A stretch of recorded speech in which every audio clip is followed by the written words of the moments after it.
ఒకరికొకరు.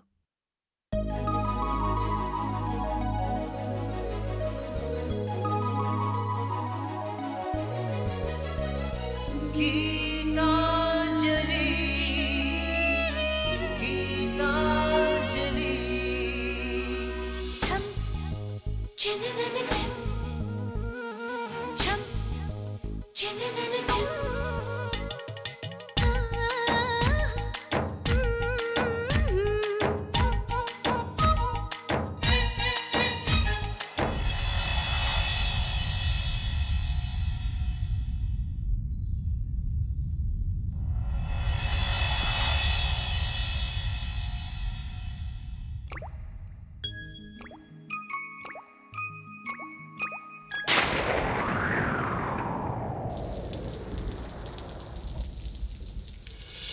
చినుకై చిరు జల్లై మన మనసులు కురవాలి పూవై పొదరిల్లై ఎదలల్లుకు పోవాలి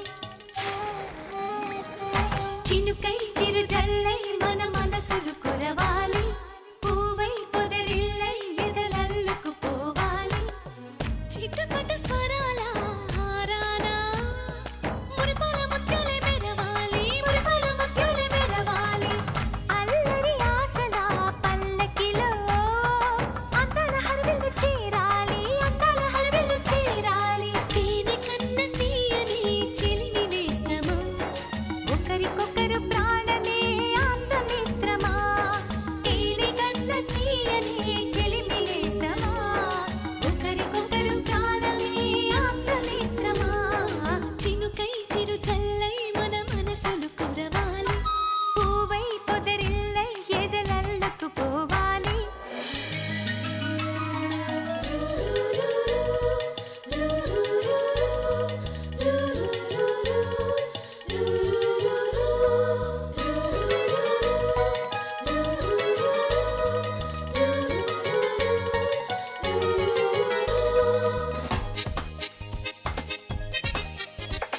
కొండపల్లి కొయ్య బొమ్మ నీకో బొమ్మ నాకో బొమ్మ కొయ్యపల్లి నెమలి కన్ను నీకో కన్ను నాకో కన్ను నిర్మలపట్నం బొమ్మల పలక నీకో పలక నాకో పలక చిన్నపట్నం బంగారు గొలుసు నీకో గొలుసు నాకో గొలుసు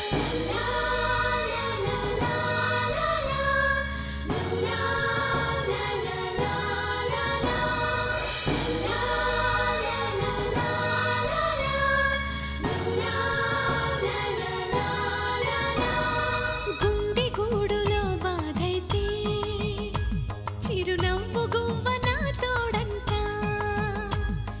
మండు వేసవే ముసిరేస్తే మంచు కొండ నీ నీడంట కంటి పాపల నవ్వుంటూ కన్నిటి బొట్టుని రానేమో చిన్నారి స్నేహం ముద్దంటూ నిరుపేద చెట్టుని కట్టావు ఎన్నెన్ని జన్మలకైనా మనం ఇలాగే పుట్టాలి తరాలు మారుతున్న గీతాంజలుండాలి ఎన్నెన్ని జన్మలకైనా మనం ఇలాగే పుట్టాలి తరాలు మారుతున్న గీతాంజలుండాలి గీతాంజలుండాలి గీతాంజలుండాలి చినుకై చిరు జల్లై మన మనసులు కురవాలి పూవై పొదరిల్లై ఎదలల్లుకు పోవాలి చిటపట స్వరాల హారానా మురిపాల ముత్యాలే మెరవాలి మురిపాల ముత్యాలే మెరవాలి అల్లరి ఆశల పల్లకిలో అందాల హరివిల్లు చేరాలి అందాల హరివిల్లు చేరాలి తేనె కన్న తీయని చిలిమి నేస్తమా ఒకరికొకరు ప్రాణమే అందమిత్రమా తేనె కన్న తీయని చిలిమి నేస్తమా ఒకరికొకరు ప్రాణమే అందమిత్రమా చినుకై మన మనసులు కురవాలి పూవై లలలాల ఎదలల్లుకు పోవాలి ఎంతైనా మగబుద్ధి కదా. అలా ఎప్పటికీ జరగదత్తా. మగవాళ్ళంతా అలాంటి వాళ్లే అయినా ఆయన మాత్రం అలాంటి వారు కాదు. ఆ నమ్మకంతోనే మావయ్య గారు చెప్పినట్టుగా వారసుడినివ్వాలని అనుకుంటున్నాను. అలాగే ఓ గీత, నేను అదే చెప్తున్నానమ్మా. కానీ అమ్మా గీత, డాడీ వచ్చేసినట్టున్నారు. వెళ్దాం అత్తా. పద.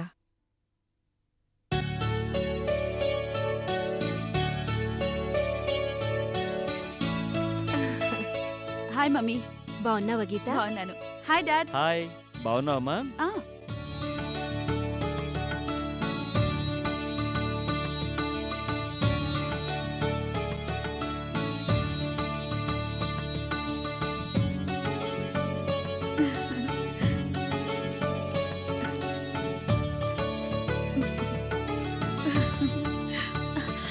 It's so beautiful. వావ్, చీరా నెక్లెస్ బాగున్నాయమ్మా? చాలా బాగున్నాయి మమ్మీ. Thank you. సీమంతానికి ఇంకా చాలా టైం ఉంది వదిన గారు. అప్పుడే చేసేస్తున్నారేంటి? ఇది సీమంతం కాదు వదిన గారు, ఏదో మా సంతోషం కొద్దీ మా కూతురికి పెట్టుకుంటున్నాం. అయినా సీమంతం ఇంత సింపుల్ గా చేస్తావా ఏంటండి? ఏమండి మాట్లాడరే? అవునక్కయ్య గారు, మా అమ్మాయి సీమంతం సీను అద్దరిపోతుంది. వీడికి ఈవిడ అక్కట. అసలు అక్క నన్ను లెక్క చేయడు కానీ ఈవిడికి మాత్రం పెద్ద పీట వేస్తున్నాడు. అయినా అన్నీ మీరే పెట్టేస్తే మేమేం పెట్టాలి? మా కోడలు ఒంటి మీద కాస్త ప్లేస్ ఉంచండి, మేం పెట్టే నగలు కూడా పెట్టుకోవడానికి. 7 వారాల నగలు పెడతారా? ఏవో 7 వారాల నగలే పెడతాము. మా వాడు 7 జన్మల నగలే పెడతాడో చూస్తూ ఉండండి. చాలా బాగుంటుంది, అలాగే చేయించండి. అలాగే 7 జన్మలకి మీ అబ్బాయే మా అమ్మాయికి భర్త కావాలని కూడా కోరుకుంటున్నాను. ఇలా మాట్లాడుకుంటూ ఉంటే టైం తెలియదు గానీ ఇక మనం వెళ్దామా? అదేంటి బాబు గారు, ఇప్పుడేగా వచ్చింది, భోంచేసి వెళ్ళండి. అవును డాడీ, అందరం కలిసి భోంచేద్దాం. ఉండండి. ఇప్పుడు కాదమ్మా, నాకు అర్జెంట్ పనులున్నాయి, వెళ్తాం. మరోసారి వస్తామండి. అవునమ్మా, వెళ్ళాలి. వదిన గారు వెళ్ళొస్తాం.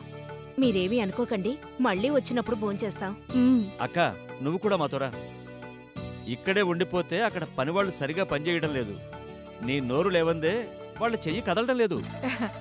ఇప్పుడెలా వస్తాన్రా? ఈ టైంలో గీతను చూసుకోవద్దు? మా కోడల్ని చూసుకోవడానికి మేమున్నాం అక్కయ్య గారు. కళ్ళల్లో పెట్టుకుని చూసుకుంటాం. అవునత్తా, మా అత్తగారు నన్ను కంటిపాపలా చూసుకుంటారు. నువ్వు వెళ్ళినా ఏం పర్వాలేదు. డాడీ అంతలా చెప్తున్నారు కదా, వెళ్ళొత్తా.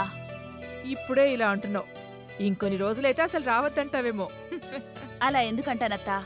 ఇప్పుడు నన్నంటే మా అత్తగారు చూసుకుంటున్నారు, కానీ రేపొద్దున నా బాబునెవరు చూసుకుంటారు? వాడి వంటల సంగతి నువ్వే చూసుకోవాలిగా. నా మీదే జోకులేస్తావా? అసలు నీకు బాబు పుడితేగా నేను కడగడానికి. ఏంటత్తా అలా అయిపోయావు? అత్తవని సరదాగా ఆట పట్టించాను. నేను సరదాగానే తీసుకున్నానులేవే. పదరా తమ్ముడు, వెళ్దాం. ఇంకా ఇక్కడే ఉంటే నీ కూతురు ఏమేం మాట్లాడుతుందో. వస్తామండి. మంచిది వదినా. గీత, వస్తామమ్మా? సరే, వస్తాం బావగారు. అలాగే. Okay, bye mummy. నీ ఆరోగ్యం జాగ్రత్త. అలాగే. వస్తామండి.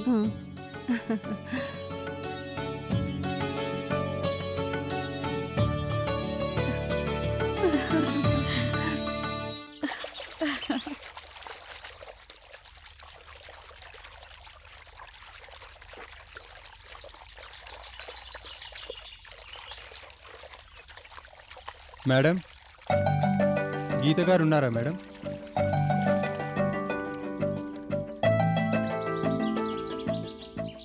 నేనే గీతని. మీరెవరు? నేను గిఫ్ట్ డెలివరీ బాయ్ని. మీకు ఈ గిఫ్ట్ వచ్చింది. గిఫ్టా? ఎవరు పంపించారు? అరకు నుంచి ఎవరో పంపించారు మేడం.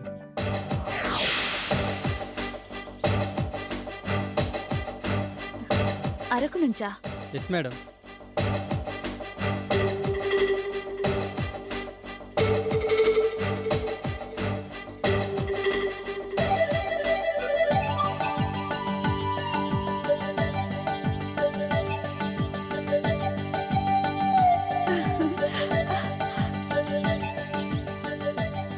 సంతకం పెట్టండి మేడం. ఓకే.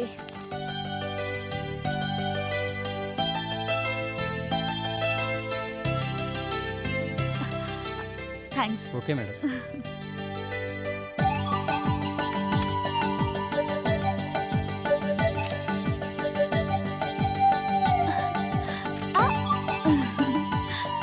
హలో, నేను నీకు గుర్తున్నానా? ఇది అరకు కాదు, హైదరాబాద్.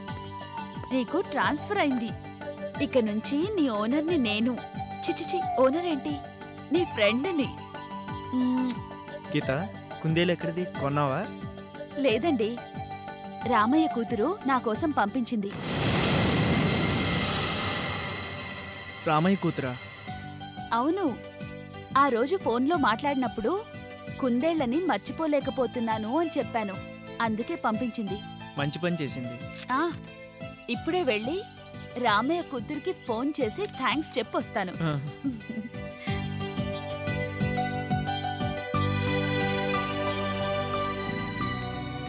ఇలాగైనా వాళ్ళిద్దరూ మళ్ళీ మాట్లాడుకుంటున్నారు. అంజలి అని తెలియకపోవడం వలన గీత మళ్ళీ అంజలికి దగ్గర అవుతుంది. ఏదో విధంగా గీత మాట్లాడితే చాలు, అంజలి ఆనందపడుతుంది. కానీ ఈ దాగుడు మూతలు ఎక్కడికి దారితీస్తాయో.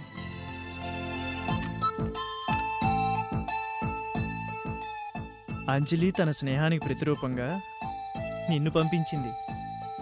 వాళ్ళిద్దరూ విడిపోయినా మీ ఇద్దరు విడిపోవద్దే.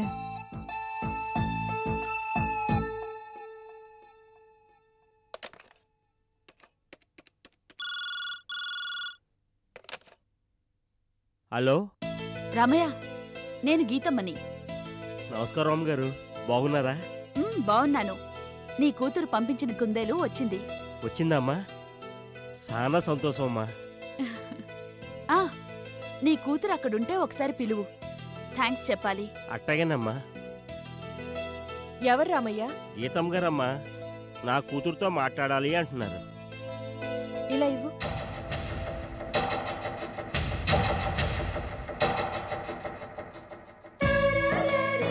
హలో. చాలా సంతోషంగా ఉందమ్మా. నాకు కూడా చాలా సంతోషంగా ఉంది. నువ్వు పంపించిన కుందేలు వచ్చింది. దాన్ని చూడగానే చాలా సంతోషం కలిగింది. థ్యాంక్స్. మీరు నాకు థ్యాంక్స్ చెప్పడం ఏంటమ్మా? నువ్వు పెంచుకున్న కుందేల్ని నా కోసం పంపించేశావు, అందుకే థ్యాంక్స్ చెప్తున్నాను. డబ్బుకి చిన్న పెద్ద తేడాలుంటాయేమో కానీ అభిమానానికి ఉండవు. మీ అభిమానానికి థ్యాంక్స్ గీతమ్మ గారు. ఇక నుంచి నన్ను అమ్మగారు అని పిలవక్కర్లేదు, గీతమ్మ అంటే చాలు. సరే గీతమ్మ. నీ కుందేల్ని నువ్వు చూసుకున్నట్టే నేను చూసుకుంటాను. నువ్వేం దిగులు పడకు. మీ గురించి నాకు తెలుసు కదమ్మా. నీకెలా తెలుసు? అది మా బాబాయ్ చెప్పాడు. ఓ, రామయ్య చెప్పాడా? రామయ్య కూడా థ్యాంక్స్ చెప్పు, మనిద్దరినీ కలుపుతున్నందుకు. అర్థం కాలేదా? నా ఫోన్ రిసీవ్ చేసుకుని నిన్ను పిలిచి ఫోన్ ఇస్తున్నాడు కదా, అతను కలిపినట్టేగా. అవును గీతమ్మ, నేను కూడా బాబాయ్కి థ్యాంక్స్ చెప్పాలి. గీతమ్మతో నన్ను కలుపుతున్నందుకు థ్యాంక్స్ బాబాయ్. గీతమ్మ, ఉంటాను. మరోసారి ఫోన్ చేస్తాను. అలాగేనమ్మా. మీరు ఫోన్ చేస్తే నాకు ఆనందంగా ఉంటుంది. ఉంటానమ్మా. Okay, bye. ఇలాగే వీళ్ళిద్దరి మధ్య అపోహలు తొలగిపోతే వీళ్ళ స్నేహానికి మళ్ళీ పాత రోజులు వస్తాయి. సూర్య నిర్దోషిగా విడుదలై అంజలి కాపురం చక్కబడితే అందరికీ సంతోషమే.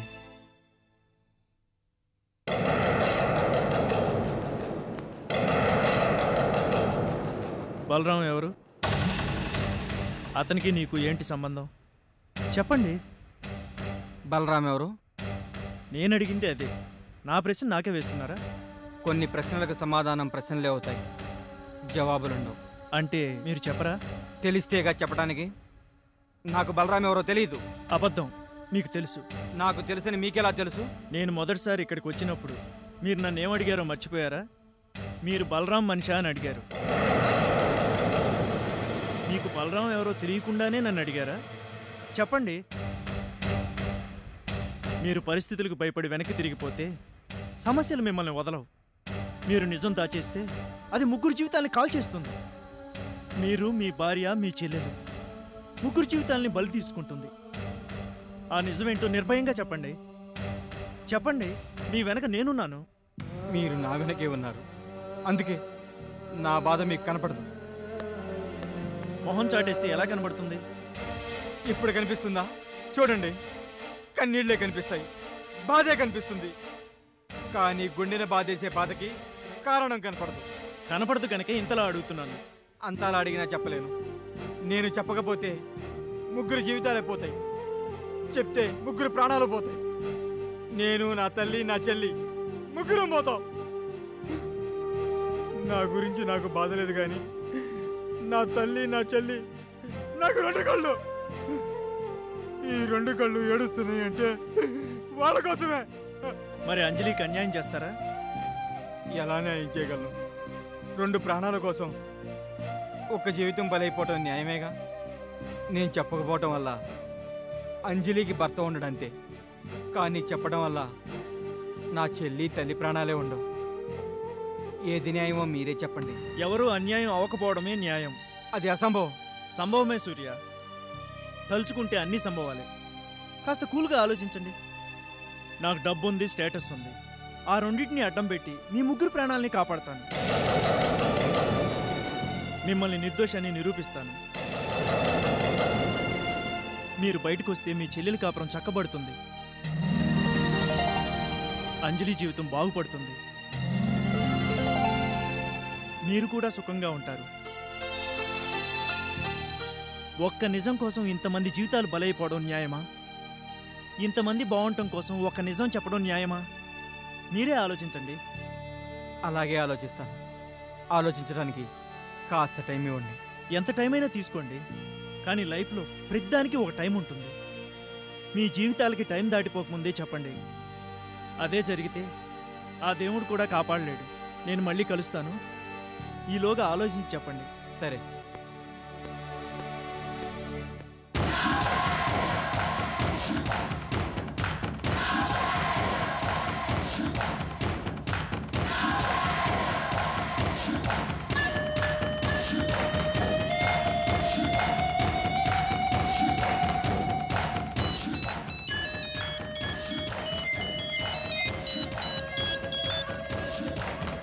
హలో అన్నా, నేను సెంట్రీ సాంబశివరాని. చెప్పు సాంబా. ఆ చంద్రశేఖరం మళ్ళీ జైలుకి వచ్చాడు. జైలుకి వచ్చాడా? వాడింటికి ఫోన్ చేస్తే ఊళ్ళో లేడన్నారు. ఏమో అన్నా, ఇందాకే వచ్చాడు. ఇప్పుడే వెళ్తున్నాడు. అయితే ఓ పని చెయ్యి. ఏంటన్నా? ఎలాగైనా వారి సెల్ నెంబర్ తెలుసుకొని వెంటనే నాకు ఫోన్ చేసి చెప్పు. అలాగే అన్నా.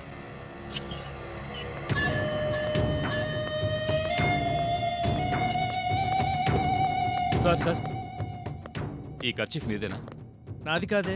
సెల్ దగ్గర పడుంటే మీదే అనుకున్నాను. Sorry sir. It's all right. Sir, cell అంటే గుర్తొచ్చింది. మీ దగ్గర సెల్ ఫోన్ ఉందా? ఎందుకు? ఎవరికైనా ఫోన్ చేయాలా? కాదు సార్, నా దగ్గర ఫోన్ ఉంది. పొద్దున్న ఈ ఫోన్ తడిచింది. అప్పటి నుంచి కాల్స్ రావట్లేదు. ఫోన్ పాడైందేమో డౌట్గా ఉంది. ఒకసారి మీ సెల్ నుంచి కాల్ చేస్తారా? పని చేస్తుందో లేదో తెలుస్తుంది. ఓకే, నెంబర్ చెప్పండి. 9866.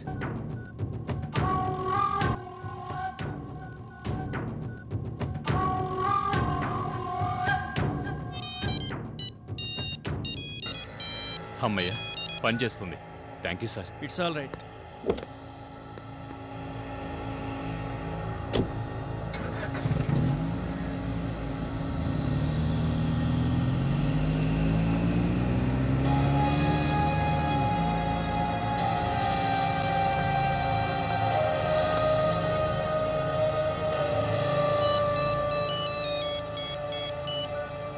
చెప్పు. నెంబర్ దొరికిందా?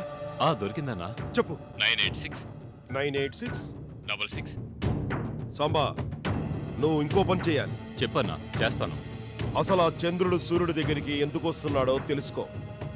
సూర్యచంద్రులు ఇద్దరు కలిస్తే ప్రమాదం. అలాగే అన్నా. కానీ